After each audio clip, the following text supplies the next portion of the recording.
ኢየሱስ ክርስቶስን ብቻ አይደለም ክርስቶስ ኢየሱስ ተከታይ የሆነውን እኛን የእግዚአብሔር ፕሮግራም ሲኖርብን እኛን ለማጥፋት እኛን ለመግደል ይታገላል። እኛን አላገኝ ሲል ያውናው ሁሉ እንደኛ ነው የሚመስለው ሁሉ ተመሳሳይ የሆኑ ህፃናቶችን ተመሳሳይ ህፃናቶችን እሱም ይሆናሉ የሚለው ሁሉ ነው የጨረሰው ነው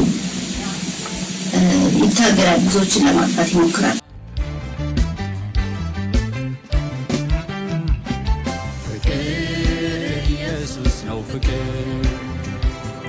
ፍቅር ኢየሱስ ነው ፍቅር የፍቅርን ትርጉም ያጣን ሰው ወደ ኢየሱስ መጥቶ ይቅመሰለ። ይህ እጅግ ልብ የሚነካ ዜና ነው። በዘማሪት ብሩክታይት ህመም ዙሪያ በአሜሪካ የሚገኙ ኢትዮጵያን ዶክተሮች እጅግ አሳሳኝ መረጃን አጋርተዋል። ዘማሪት ብሩክታይትና ዘማሪ ጌታው ቃል እንዳሁኑ ብዙ ዘማሪዎች የአምልኮ መሪዎች ሳይበዙ በድንቅ መዝሙሮቻቸው የወንጌል አማኙን ሲያበረታቱ፣ ሲመክሩ፣ ሲያስመልኩ ለረጅም ዓመታት በአብሮነት የዘለቁ የተባረኩ ጥንዶች ናቸው።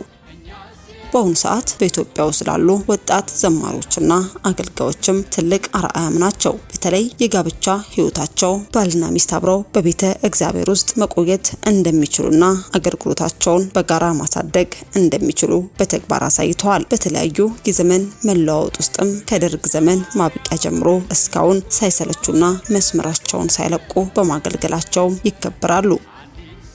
ጌታው ቃልና ብሩክታይት ከ1980ዎቹ ጀምሮ በኢትዮጵያ የወንጌል ዝማሬ ላይ ትልቅ ተጽዕኖ ያሳደሩም ናቸው። በአጠቃላይ የነሱ ታሪክ የኢትዮጵያ ወንጌላውያን የአምልኮ ታሪክ ሲነሳ የግድ አብሮ የሚነሳ የማይፋቅ አሻራም ነው። ሆኖም ግን አሁን ላይ በዘማሪት ብሩክታይት ህመም ዙሪያ እጅግ አሳዛኝ መረጃዎች ወጥተዋል። ይኸውም በሀገር አሜሪካ የሚኖሩ ኢትዮጵያን ዶክተርም ስለ ዘማሪት ብሩክታይት ህመምም ያለውን እውነታም አጋልጧል። ይህ እጅግ አሳዛኝና ልብ የሚነካ ዜና ነው።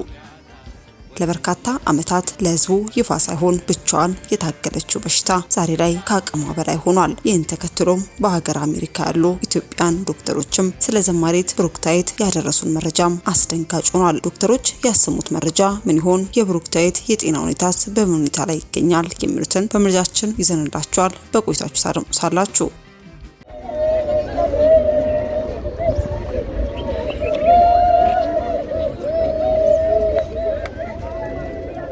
በሌላኛው መረጃችን የቃለ ሕይወት ቤተክርስቲያን የደረሰባት ሐዘን እጅግ ልብ ሰባሪ ነው። በቃለ ሕይወት ቤተክርስቲያን ላይ በስፋት የምታገለግለው ለወጣቶች አርአያ የሆነችው እንዲሁም የሀገር ባለውለታና አስተዳደር በመሆን ያገለገለችው የእግዚአብሔር ሴት አገልጋይ መስከረም ከዚህ ዓለም ድካም አርፋለች። አገልጋዩ የሞት መንስኤ ምን ነበር? የኢትዮጵያ ቃለ ሕይወት ቤተክርስቲያን መግለጫስ ምንድነው? የሚሉትን በዝርዝር ይዘናል። ታደምጡታላችሁ።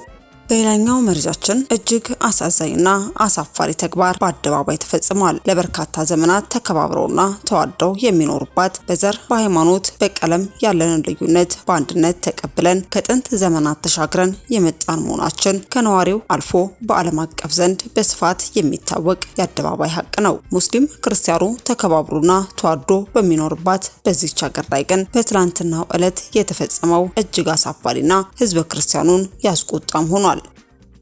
የእስልምና እምነት ተከታይ መጽሐፍ ቅዱስን ቀዶ ብስኩት መጠቅለያ ማድረጉ ከፍተኛ ሁከትን አስነስቷል። ጉዳዩም በቀላሉ የማይታለፍ አለመሆኑና ድብቅ አጀንዳ እንዳለውም የህግ አካላት ማረጋግጠዋል። ታዲያ ይህ አሳፋሪ ክስተት የትና እንዴት ተፈጸመ? ድብቁ አጀንዳስ ምንድነው? በዚህ ላይስ የህግ አካል ውሳኔ ምን ይመስላል? የሚሉትን በመረጃችን ይዘንላችኋል። በቆይታችሁ ታደምጡታላችሁ።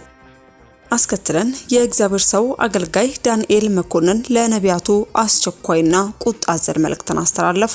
አሁንኛ የሚያስፈልገን የቤት መጋረጃ ቀለም የሚነግረን አይደለም፣ የነብይነት ትርጉሙ ያልተረዱ ነቢያት አሉ። እኔ ሲነገረኝ አላመንኩም ነበር፣ ቪዲዮ ሳይ ነው ያመንኩት ሲሉም የእግዚአብሔር ሰው ዳንኤል መኮንን የተናገሩ ሲሆን በቪዲዮ የተጋለጠን አስነዋሪ ተግባርን በማጋለጥም መልእክታቸውን አጋርተዋል። ታዲያ አገልጋይ ዳንኤል ያጋለጡት ቪዲዮ ምን ይሆን? ይህ አጸያፊ ተግባር የፈጸመው ነብይስ ማን ነው? ምን ሲሉስ መልእክታቸውን አስተላለፉ? የሚሉትን በመረጃችን ይዘናል። ታደምጡታላችሁ። በስተመጨረሻም ጌታ እግዚአብሔር የኢራንና የእስራኤልን መጨረሻ ሳይቶኛል። በጣም የሚያስፈራ ነገር የዓለም ጦርነት ጉዳይ ወይንም የነዳጅ እጦት አይደለም። የሚያስፈራው መንፈስ ዓለም ላይ ያለው የቤተክርስቲያን ዝምታ ነው። ብሔራዊ ጾም ጸሎት ታውጆ እግዚአብሔር ፊት ልንወድቅና ዓለም ወደ ሰላም ነገሮች ወደ ጠረጴዛ እንዲመጡ መጸለይ አለብን። እግዚአብሔር እየጠበቀ ያለው ነገር አለ። እግዚአብሔር የሚጠብቀውን ካልፈጸምን በዚህ 3 ወር ጊዜ ውስጥ የሚፈጸም እጅግ አስጨናቂ ልብን የሚያረድ አደገኛ ነገር አለ። ይህንን የፈተና ሰዓት ለማምለጥ ጌታ እግዚአብሔርም እንዲህ ሲል ተናግሯል በማለት የእግዚአብሔር ሰው አትክልት ሽታዬ ከጌታ እግዚአብሔር ዘንድ የተቀበለውን ትንቢታዊ መልእክትም ተናግሯል። ጌታ እግዚአብሔር በ3 ወር ጊዜ ውስጥ እንድንፈጽመው የፈለገው ምን ይሆን? ባንፈጽምስ ትንቢቱን ችላ ብለን ብናልፍ የሚመጣብን አስፈሪና አስጨናቂ ነገር ምንድነው? የሚሉትን በቆይታችሁ ከአንደበቱ ታደምጡታላችሁ። እስከ መረጃው ፍጻሜ አብራችሁን ቆዩ።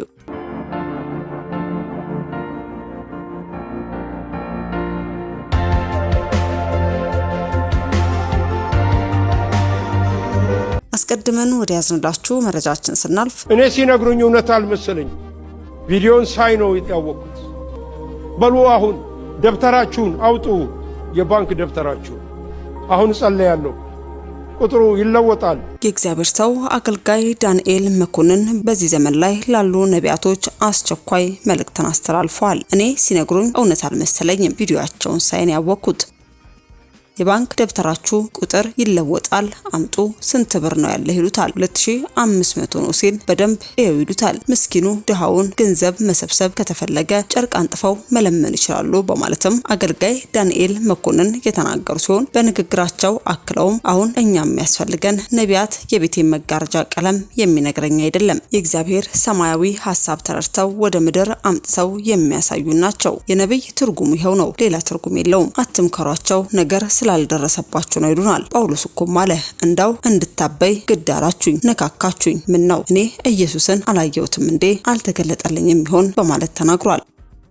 እኔ ሲነግሩኝ እውነት አልመሰለኝም። ቪዲዮአቸውን ሳይ ነው ያወቅኩት። የባንክ ደብተራችሁን አምጡ፣ ቁጥር ይለወጣል፣ አሁን ጸልያለሁ ይሉታል። ስንት ብር ነው ያለህ ይሉታል። አንዱ ምስኪን ድሃም 2500 ብር ነው ያለኝ ሲል በደንብ ይሉታል። ወገኖቼ እግዚአብሔር የሌብነት ተባባሪ ወንጀለኛ ልናደርገው እኮ ነው። ገንዘብ መሰብሰብ ከተፈለገ ጨርቅ አንጥፈው መለመን ይችላሉ። ወገኖቼ እንዲያለ አገልግሎት የለም። በኮሚቴ በክርክር አይለወጥም። ክብር የሆነው የእግዚአብሔር ጉብኝት ሲመጣ ያጸዳዋል። እንደሚመጣ ደግሞ ጠራጠሩ ያን ጊዜ መስመር ያስገባናል በማለትም የእግዚአብሔር ሰው አገልጋይ ዳንኤል መኮንን አሁን ባለንበት ዘመን ላይ እንዳሸን የፈሉትን ሐሰተኛ ነቢያትና ተግባራቸውን ተከትሎም እንዲህ ባለ መልኩ ቁጣ አዘል መልእክታቸውንም አስተላልፎ ተመልክተን እኛም ወደ እናንተ አደረስን።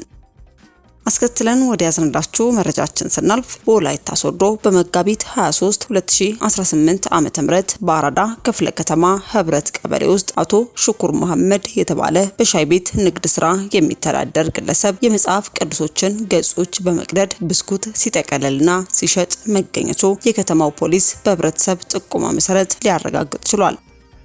ተግባሩ ሰባይነትም ሆነ የሃይማኖት ስርዓት የጎደለው በሃይማኖትና በተለያዩ ሁኔታዎች ተዋደውና ተፋቅረው የሚኖሩ የማህበረሰብ ክፍሎችን ለማጋጨት ሆነ በመቻቻልና በመፈቃቀር የሰላም ተምሳሌት በሆነችው በወላይታ ሶዶ ከተማ ውስጥ ሁከት ለመፍጠር ቢታለምም ሰላም ወዳዱ የከተማችን ህዝብ ያሳየው ጨዋነት እጅጉኑ የሚያስመሰግን ተግባር ነበር። በመሆኑም የከተማው ፖሊስ በሰዓቱ ግለሰቡን በቁጥጥር ስር በመዋል በተጨማሪም ግለሰቡ ላይ አሁንም ተጨማሪ ምርመራ እያደረገበትና በፍርድ ቤት ትዕዛዝ መሰረትም ፍተሻ ማድረግ ላይ መሆኑን ለመግለጽ ይወዳል። ግለሰቡ ለዚህ ዓላማ ሲባል ህፃን ልጅ መጠቀሙና የንግድ ስፍራውም እንዲታሸግ በማድረግ ፖሊስ እየመረመረ ይገኛል። ስለዚህ ሶዶ ከተማ ፖሊስ ጉዳዩን በትኩረት እየተከታተለ መሆኑና ውጤቱም ወዲያውኑ ለማህበረሰባችን እስከሚገለጽ እንደተለመደው በትዕግስት እንድትጠባበቁ ያሳስባል። በመሆኑም ሰላም ወዳዱ የከተማችን ማህበረሰብ ሁከት የሚፈጥሩ አካላት ከፖሊስ ጋር በመሆንም የመከላከል ተግባርን አጠናክሮ እንዲቀጥልና የሰላም ተምሳሌታችንን እንዲጠናከር ከፖሊስ ጎን እንዲቆምም እያሳሰብን ለከተማው ሰላምም ለምታደርጉት ድጋፍ በዚህ አጋጣሚ ምስጋናችንን በሚዲያችን ስም ማቅረብ እንወዳለን። አስከትለን ወደ ያዝንላችሁ መረጃችን ስናልፍ እጅግ አሳዛኝና ልብ ሰባሪ ዜና የጭንጫ ከተማ ቃለ ሕይወት ቤተክርስቲያን የሮቦት ኳየርና በልጆች አገልግሎት አስተማሪ እንዲሁም በጭንጫ ትምህርት ጽሕፈት ቤት ከፍተኛ ባለሙያ የነበረችው ቀደም ብሎም የጭንጫ ከተማ አስተዳደር ሕዝብ ምክር ቤት ዋና አፈ ጉባኤ ሆና ሕዝቡን ያገለገለችው እህት መስከረም መኮንን ከዚህ ዓለም ድካም ወደ ያገለገለችው ጌታ ተሰብስባለች። ኢየሱስ ትንሣኤና ሕይወት እኔ ነኝ የሚያምንብኝ ቢሞት እንኳን ያው ይሆናል ብሎ በዮሐንስ 11:25 ላይ እንደተናገረው ለክርስቲያኖች ሞት መሻገሪያ ድልድያችን መሆኑን ተረድታችሁ ለቤተሰቧ፣ ለወዳጅ ዘመድ፣ ለቤተ ክርስቲያኑ ምእመን፣ ለከተማው ትምህርት ቤት ባልደረቦችና ለመላው የአካባቢው ማህበረሰብም መጽናናትን ተመኘን። የቃለ ሕይወት ቤተ ክርስቲያንም ለሟች ቤተሰቦችም መጽናናትን ተመኝቷል። አስከትለን ወደ ያዝንላችሁ መረጃችን ስናልፍ ዘማሪ ጌታው ቃል ደግፌና ባለቤቱ ብሩክታዊት አሰፋ በኢትዮጵያ ወንጌላውያን አማኞች ዘንድ እጅግ የሚወደዱ በቅድስናቸው ለብዙ ዘመናት በቆየው ታማኝ አገልግሎታቸው የሚታወቁ ባለትዳር አገልጋዮች ናቸው። በተለይ በኢትዮጵያ ሙሉ ወንጌል አማኞች ቤተክርስቲያን ውስጥ ያላቸው ድርሻም ከፍተኛ ነው። ስለነሱ የሚታወቀው ዋና አገልግሎታቸው የአምልኮ አገልጋዮች ወይንም ወርሺፕ ሊደር ጌታው ቃልና ብሩክታይት ከ1980ዎቹ ጀምሮ በኢትዮጵያ የወንጌል ዝማሬ ላይ ትልቅ ተጽዕኖ ያሳደሩም ናቸው። በድምጽ ቅንጅት ወይንም ሃርመኒና በመንፈሳዊ ጥልቀት ባላቸው መዝሙሮቻቸው ይታወቃሉ። ብዙዎች መዝሙሮቻቸው አማኙ ወደ እውነተኛ አምልኮ የሚመሩና በመጽሐፍ ቅዱሳዊ እውነት ላይ የተመሰከሩም ናቸው። ሁለተኛ የማይረሱ መዝሙሮቻቸው ለበርካታ ዓመታት አብረው ያገለገሉባቸውና በሕዝቡ ዘንድ በጣም የሚታወቁ አልበሞችና መዝሙሮችም አላቸው። ላብነት ያክልም አንተን ብዬ፣ በጌታ ደስ ይበላችሁ፣ ክበር እንዲሁም ሌሎች የህብረት አምልኮ መዝሙሮችም። ሶስተኛ ለትውልድ አርአያም ናቸው። በአሁኑ ሰዓት በኢትዮጵያ ውስጥ ላሉ ወጣት ዘማሪዎችና አገልጋዮችም ትልቅ አርአያም ናቸው። በተለይ የጋብቻ ህይወታቸው ባልና ሚስት አብረው በቤተ እግዚአብሔር ውስጥ መቆየት እንደሚችሉና አገልግሎታቸውን በጋራ ማሳደግ እንደሚችሉ በተግባር አሳይተዋል። ጽናት በተለያዩ የዘመን መለዋወጥ ውስጥም ከደርግ ዘመን ማብቂያ ጀምሮ እስካሁን ሳይሰለቹና መስመራቸውን ሳይለቁ በማገልገላቸው ይከበራሉ። አራተኛ የአሁኑ አገልግሎት ጌታው ቃልና ብሩክታይት በአሁኑ ወቅትም ቢሆን በሀገር ውስጥና በውጭ ሀገራት በሚገኙ አብያተ ክርስቲያናት በመዘዋወር ጉባኤን ለአምልኮ በማዘጋጀት ወጣት አገልጋዮችን በማነጽ ላይ ይገኛሉ። በአጠቃላይ የነሱ ታሪክ የኢትዮጵያ ወንጌላውያን ማህበረሰብ የአምልኮ ታሪክ ሲነሳ የግድ አብሮ የሚነሳ የማይፋቅ አሻራም ነው። ሆኖም ግን አሁን ላይ በዘማሪት ብሩክታይት ህመም ዙሪያ እጅግ አሳዛኝ መረጃዎችም ወጥተዋል። ይኸውም በሀገር አሜሪካ የሚኖሩ ኢትዮጵያን ዶክተርም እንዲህ ሲል ስለ ዘማሪት ብሩክታይት ህመምም ያለውን እውነታም አጋልጧል። ይህ እጅግ አሳዛኝና ልብ የሚነካ ዜና ነው። እግዚአብሔር አምላክ ለዘማሪት ብሩክታይት አሰፋ ሙሉ ፈውስንና ጤናን እንዲሰጣት ለባለቤቷ ለዘማሪ ጌታው ቃል ደግፌና ለቤተሰቦቹ ደግሞ ብርታትን እንዲሰጥም ከልብ እመኛለሁ።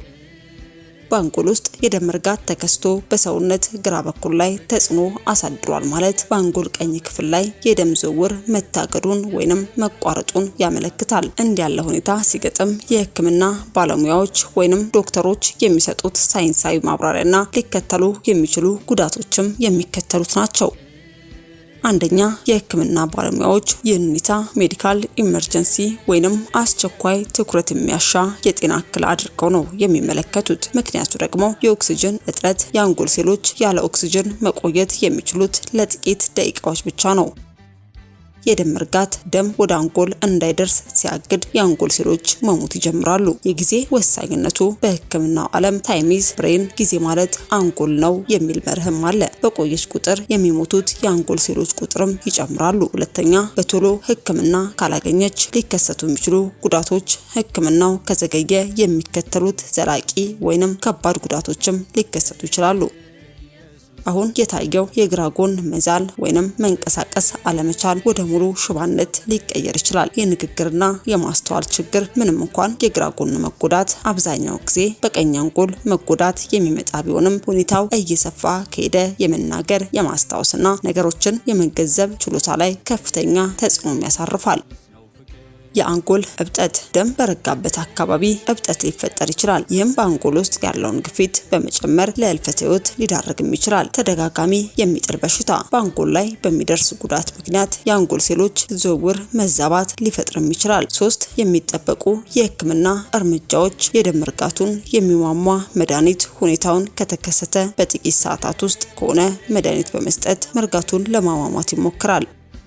መርጋቱ በጣም ትልቅ ከሆነ ወይንም ግፊት እየፈጠረ ከሆነ በቀዶ ጥገና ሊወጣ ይችላል። ከህክምና በኋላ የግራ ጎን እንቅስቃሴ እንዲመለስ ከፍተኛ ፊዚዮቴራፒ ስራም ያስፈልጋታል። ታዲያ የምንወዳት ዘማሪት ብሩክታይትም እንዲህ ባለ የጤና እክል ውስጥ እንደምትገኝም በአሜሪካ የሚገኙ ኢትዮጵያን ዶክተሮችም እንዲህ ባለ መልኩም ገልጸውታል።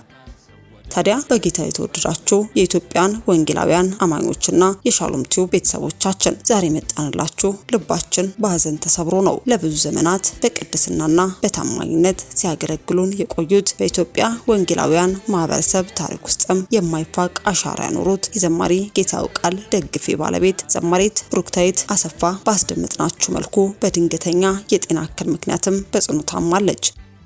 በአንጎላ ውስጥ በተከሰተ የደም መርጋት ምክንያትም በአሁኑ ሰዓት የሰውነቷ ግራ ክፍል ሙሉ በሙሉ መንቀሳቀስ የማይችልበት ደረጃ ላይ ደርሷል። ዶክተሮች እንደሚሉት ይህ ሁኔታ በቶሎ በከፍተኛ ሕክምና ካልተረዳች ዘላቂ ጉዳት ሊያስከትልባትም ይችላል።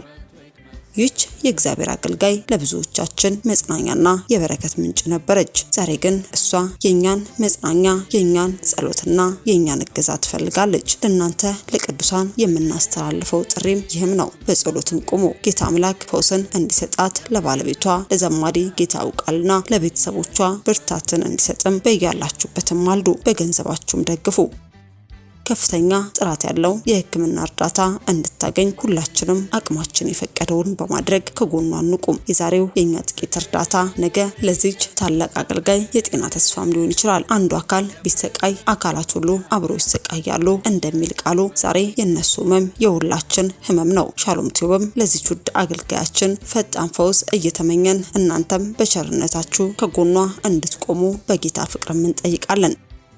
በስተመጨረሻ ወደ ያዝንላችሁ መረጃችን ስናልፍ የዓለምና የመንፈሳዊ ውድቀት ሲጨምሩ የክርስቶስ ቤተክርስቲያን በከፍተኛ ውጥረት ውስጥ አልፋለች። ሃይማኖተኝነትና ዓለማዊ ክደት ሲበዙም የሰው ልጆች አኗኗር በክፋት እየተሞላ ሲሄድ አምላካችን ኢየሱስም በጽድቅ ሊፈርድ መምጣቱ አይቀርም። በቅዱሳን መካከል የሚታየው ትግል ደግሞ ከውጭ ዓለም የሚመጣ ብቻ ሳይሆን በመካከላችንም የሚከሰቱ ናቸው። እግዚአብሔር ሰማያዊ መንግስቱን በምድር እንዳይተከል ሰይጣን የሚቻለውን ሁሉ ያደርጋል። ሆኖም አምላካችን በበቀል ሊሰራ ሲነሳ ሊቋቋሙ የሚችል አይኖርም። የጌታ መምጣት ጋር ተያይዞ የተለያዩ ክስተቶች ቢታዩም የጌታ አምላካችን ትኩረት የራሱ ህዝብ ነው። ርስቱ የሆነውን ህዝብ ደግሞ በዓለም ላይ ሙሉ የሆነው ቁጣ ከመፍሰሱ በፊትም ከዚህ ዓለም ሊያወጣ ጌታ ኢየሱስ መልእክቱን በነቢያቱና ሐዋርያቱ አንደበትም ይናገራል። ልብ ብሎ ጆሮ ሰጥቶ ለሚያደምጥ ጌታ እግዚአብሔር ዛሬም ይናገራል። ዛሬም ዓለም ያለችበትን ውጥረት ተከትሎ ጌታ እግዚአብሔር በነቢይ አትክልት አንደበትም መልእክቱን እንዲህ ሲል ይናገረናል። ከአንደበቱ አድምጠን እንመለስ። ዛሬ የኢራንና የእስራኤል ጦርነት መጨረሻውን እተነብይላችኋለሁ። ባለፈው የኢትዮ ኤርትራ ጦርነት ጉዳይ ላይ ትንቢት ተናግሬ ነበረ። ሁላችሁም እንደምታውቁት ሰራዊቱ ወደ ግንባር እየተጓዘ በነበረበት ወቅት ላይ ነው ይህን ትንቢት የተናገርኩት። ስለዚህ ትንቢቱ ተፈጽሟል። ይህም ማለት የተናገርኩት ትንቢት በኢትዮ ኤርትራ መካከል ጦርነት አይኖርም፣ እግዚአብሔር ጣልቃ ገብቻለሁ፣ ጦርነትን ሰብሬያለሁ ብሎ እግዚአብሔር ተናግሮ ነበረ።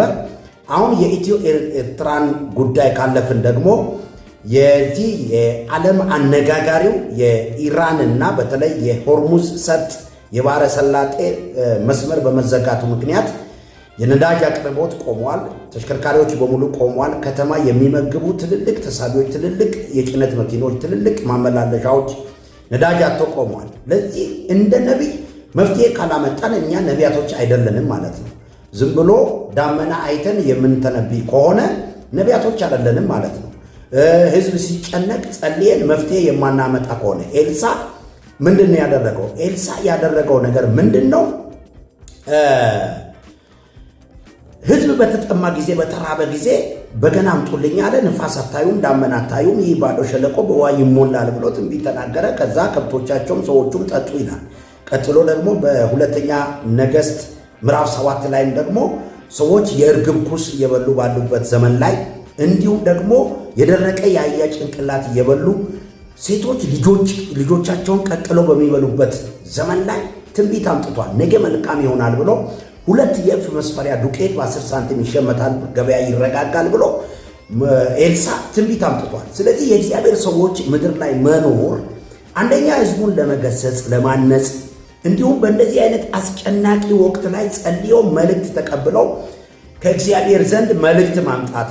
እንግዲህ ዛሬ መጋቢት 25 ላይ ስለ ዓለማችን በተለይ ስለ ኢራንና ስለ እስራኤል ጦርነት፣ ስለ ኢራንና ስለ አሜሪካ ጦርነትም እየጸለይኩ ነው ያለሁትና ይህንን ሐሳብ እግዚአብሔር የተናገረኝንም ጭምር ሼር አደርጋችኋለሁ። በደንብ ተከታተሉ። እኔ እጅግ በጣም እያስፈራኝ ያለው አሁን የዓለም ጦርነት ጉዳይ አይደለም፣ ወይም የነዳጅ እጦት አይደለም። እጅግ እያስፈራኝ ያለው ነገር መንፈስ ዓለም ላይ የቤተ ክርስቲያን ዝምታ ነው። የሚገርመው ነገር ቤተ ክርስቲያን መጮ ባለባት ጊዜ ላይ ዝም ካለች መንፈሳዊ ጤንነቷ አደጋ ላይ ነው ማለት ነው። አንድ ሰው በጣም አሞታል የሚባለው ሲታመም አይደለም፣ መታመሙን ሳያውቅ ሲቀር እጅግ በጣም ታሟል ማለት ነው። መታመሙን ካላወቀ በጣም ታሟል ማለት ነው። ስለዚህ ቤተ ክርስቲያንን እግዚአብሔር እየጠበቃት ያለው አጠቃላይ ብሔራዊ ጾም ጸሎት ታውጆ በእግዚአብሔር ፊት እንድትወርቅና በአጠቃላይ የዓለም ሰላም እንዲሰፍን፣ ዓለም ወደ ሰላም እንድትመጣ፣ ነገሮች ወደ ጠረጴዛ እንዲመጡ፣ ወደ ውይይት እንዲመጡ ለዓለም ሰላም ቤተ ክርስቲያን አጥብቃ ትጸልያለች የሚል መንፈስ ዓለም ላይ እግዚአብሔር እየጠበቀ ያለው ጥበቃ አለ፣ ወይም እግዚአብሔር ከቤተ ክርስቲያን የሚጠብቀው ነገር አለ። ወደ ነጩ እኔም እመልስላለሁ አይደል ያለው ለኤርምያስ እግዚአብሔር። ስለዚህ ቤተ ክርስቲያን ወደ እግዚአብሔር እየጮኸች አይደለችም። ይሄ መንፈስ ዓለም ላይ የሰማሁት ነገር ነው። ከዚህ የተነሳ ነገሮች እየተባባሱ እንዳይሄዱ ለ3 ወራት ማለት ነው፣ ለ3 ወራት ነገሮች በጣም ክላይማክስ ላይ የሚደርሱ እሳት ሆኖ ነገሮች ሁሉ ተዘጋግተው በጣም አስጨናቂ ነገር እንዳይፈጠር ቤተ ክርስቲያን ልትተጋ ይገባል። 3 months የ3 ወር አደገኛ የፈተና ሰዓት አለ ከፊት ለፊታችን። ስለዚህ ይህንን የ3 ወር አደገኛ የፈተና ሰዓት እንዴት ነው የምናመልጠው? ትንቢተ ሚክያስ ምዕራፍ 4 ቁጥር 1 እንደዚህ ይላል፣ በመጨረሻው ዘመን የእግዚአብሔር ቤት ተራራ በተራሮች ራስ ላይ ጸንቶ ይቆማል፣ ከኮረብቶችም በላይ ከፍ ከፍ ይላል። አሕዛብ ወደ እርሱ ይጎርፋሉ፣ ከጽዮን ሕግ ከኢየሩሳሌምም የእግዚአብሔር ቃል ይወጣልና። ብዙዎችም አሕዛብ ሄደው ኑ ወደ እግዚአብሔር ተራራ ወደ ያዕቆብ አምላክ ቤት እንውጣ፣ እርሱም መንገዱን ያስተምረናል፣ በፍለጋውም እንሄዳለን ይላሉ። በብዙዎችም አሕዛብ መካከል ይፈርዳል፣ በሩቅም ባሉ በብርቶች አሕዛብ ላይ ይበይናል። ሰይፋቸውንም ማረሻ ጦራቸውንም ማጭድ ለማድረግ ይቀጠቅጣሉ። ሕዝብም በሕዝብ ላይ ሰይፍም አያነሳም። ከእንግዲህ ወዲህ ሰልፍ አይማሩ፣ የሰራዊት ጌታ የእግዚአብሔር አፍ ተናግረዋልና። ሰው እያንዳንዱ ከወይኑና ከበለሱ በታች ይቀመጣል፣ የሚያስፈራውም የለም። ሕዝብም ሁሉ እያንዳንዱ በየአምላኩ ስም ይሄዳል፣ እኛም በአምላካችን በእግዚአብሔር ስም ለዘላለም እንሄዳለን ይላል። ስለዚህ በመጨረሻው ዘመን የመጨረሻው መፍትሄ የእግዚአብሔር ቤት ነው የሚሆን። በደንብ ስሙ። የኢራን ጦርነት 2 ገጽ ይኖረዋል። አንደኛው አሸናፊ ተሸናፊ አይኖረው። ነገር ግን ጦርነቱ ላይ እግዚአብሔር አምላክ ምን ያደርጋል መሰላችሁ? አንደኛ ኢራንን ራሷን እግዚአብሔር በማስገደድና በማዘዝ የዓለምን መንገድ እንድትከፍት፣ በተለይ ይሄ የሆርሙዝ ሰርጥ የሚባለውን የዓለም መርከቦች የሚሄዱበትን መንገድ እንድትከፍት ያደርጋል። ማን? በጦርነት በማሸነፍ አይደለም፣ እግዚአብሔር ያስገድዳታል፣ ያዛል። በመጨረሻም ደግሞ ሁለቱ ከፈጉና ከለፉ በኋላ ጦራቸውንና ሰይፋቸውን አስቀምጠው ወደ ጠረጴዛ ይመጣል። ይሄ ነው የሚሆነው። 3 ወር ግን ለኢትዮጵያ ለዓለምም ሕዝብ የኢኮኖሚ ፈተና ይሆናል። ይህንን ቤተ ክርስቲያን ምን ማድረግ አለባት? አጠቃላይ ብሔራዊ፣ ይሄ ዝም ብሎ የካሜራ ጸሎት ሳይሆን ብሔራዊ ጸሎት ታውጆ በኢትዮጵያ ደረጃ ብቻ አይደለም፣ በዓለም ደረጃ አሕዛብ በሙሉ ወደ እግዚአብሔር ቤት መምጣት አለበት። በመጨረሻው ዘመን የእግዚአብሔር ቤት ተራራ በተራሮች ራስ ላይ ጸንቶ ይቆማል ማለት የዓለም ሀያል ሀገሮች ይህን ችግር አይፈቱም። ኔቶ አይፈታም፣ IMF አይፈታም፣ ወርልድ ባንክ አይፈታም፣ ዩናይትድ ኔሽን አይፈታም፣ ሀያል ሀገር ነኝ የበለጸስኩ ነኝ የሚል አይፈታም፣ ቬቶ ፓወር ያላቸው አይፈቱም። የሚፈታው እግዚአብሔር። ስለዚህ በመጨረሻው ዘመን የእግዚአብሔር ቤት ተራራ በተራሮች ራስ ላይ ጸንቶ ይቆማል ማለት የሀያላን ሁሉ ሀያል የሆነው እግዚአብሔር ሰው ሁሉ መጥቶ በእግዚአብሔር እግር ስር በሚወድቅበት ጊዜ እግዚአብሔር መፍትሄን ያመጣል።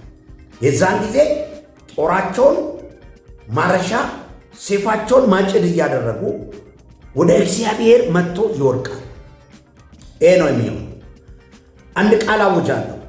በጌታ በኢየሱስ ክርስቶስ ስምና ስልጣን በኢራንና በእስራኤል መካከል የተለኮሰው እሳት ዓለምን እያቃጠለ ስለሆነ አዛለው ከዚህ ሰዓት ጀምሮ ይህን ጦርነት ቆለፍኩት። በኢየሱስ ስም ቆልፌዋለሁ፣ አሰርኩት። በኢየሱስ ስም መንኩራኩራቸው የታሰረ ይሁን፣ ሚሳኤላቸው የታሰረ ይሁን። ውጊያ ጦርነት አሁን በኢየሱስ ስም ይቁም። በናዝሬቱ በኢየሱስ ስም የሆርሙዝ ሰርጥ፣ የሆርሙዝ ባሕረ ሰላጤ በኢየሱስ ስም የተከፈተ ይሁን። የጦርነት መንፈስ፣ የበረሃ ዘንዶ በኢራን ላይ ተቀምጦ ጦርነትን የሚያውጅ፣ በእስራኤል ላይ ተቀምጦ ጦርነትን የሚያውጅ አውሬ በኢየሱስ ስም የተቀጠቀጠ ይሁን። አስሬዋለሁ በኢየሱስ ስም። ሁለቱ ተፋላሚ ወገኖች፣ ሦስቱም ተፋላሚ ወገኖች ኢራን፣ እስራኤል፣ አሜሪካ በኢየሱስ ስም ወደ ጠረጴዛ እንዲመጡ እንዲነጋገሩ አዝዣለሁ፣ አዘዝኩ። በኢየሱስ ስም መርከቦች ይለቀቁ፣ የባህር በር ይለቀቅ። በኢየሱስ ስም የኢትዮጵያ መርከቦች ይለቀቁ። የኢትዮጵያ ነዳጅ ጫን፣ መድኃኒት ጫን መርከቦች በኢየሱስ ስም ይለቀቁ። በናዝሬቱ በኢየሱስ ስም ከዚህ ሰዓት ጀምሮ እግዚአብሔር ጸልያለሁ፣ እጅን እንድትዘረጋ፣ እሳቱ እንዲጠፋ፣ ጦርነቱ እንዲቆም ጌታ እግዚአብሔር የሰላም መንፈስ በኢራንና በእስራኤል ላይ እንዲሰፍን በኢየሱስ ስም ጸልያለሁ። በጌታ በኢየሱስ ስም እኔ ነቢይ ዶክተር አትክልት ሽታዬ ከኢትዮጵያ ሐዋሳ የንጋት ኮከብ ዓለም አቀፍ ቤተ ክርስቲያን ይህን ዛሬ መጋቢት 25 2018 የመጣውን የእግዚአብሔርን ድምፅ ሼር፣ ኮፒ ሊንክ፣ ሪፖስት አድርጉ። ለዓለም ሕዝብ ሁሉ አድርሱ። በመጨረሻው ዘመን የእግዚአብሔር ቤት ተራራ በተራራዎች ራስ ላይ ጸንቶ ይቆማል። እግዚአብሔርን ፈልጉ። ነገሥታቶች ተንበርከኩ፣ ባለሥልጣናት ተንበርከኩ፣ ነጋዴዎች ተንበርከኩ። ከዚህ በኋላ ዙረት ምናምን መቀላወጥ ሳይሆን መንበርከክ ያዋጣል። ወደ እግዚአብሔር ኑ፣ ወደ እግዚአብሔር ቤት እንሂድ ተብሎ እንደተጻፈ እግዚአብሔርን ፈልጉ። የዛን ጊዜ እግዚአብሔር እሳቱን ያጠፋል። 3 ወር የፈተና ሰዓት አለ። ይሄ ኢኮኖሚ ገና የሚያገግመው አፍተር 3 መንዝ ነው። ስለዚህ ጸልዩ፣ እግዚአብሔር ከኛ ጋር አለ። ውድ የሻሎም ቲዩብ አድማጭና ተመልካቾቻችን ለሰዓቱ የያዝንላችሁ መረጃ ያደመጣችሁትን ይመስል ነበር። በሌላ አዳዲስ መረጃ እስከምንገናኝ መልካም ቆይታ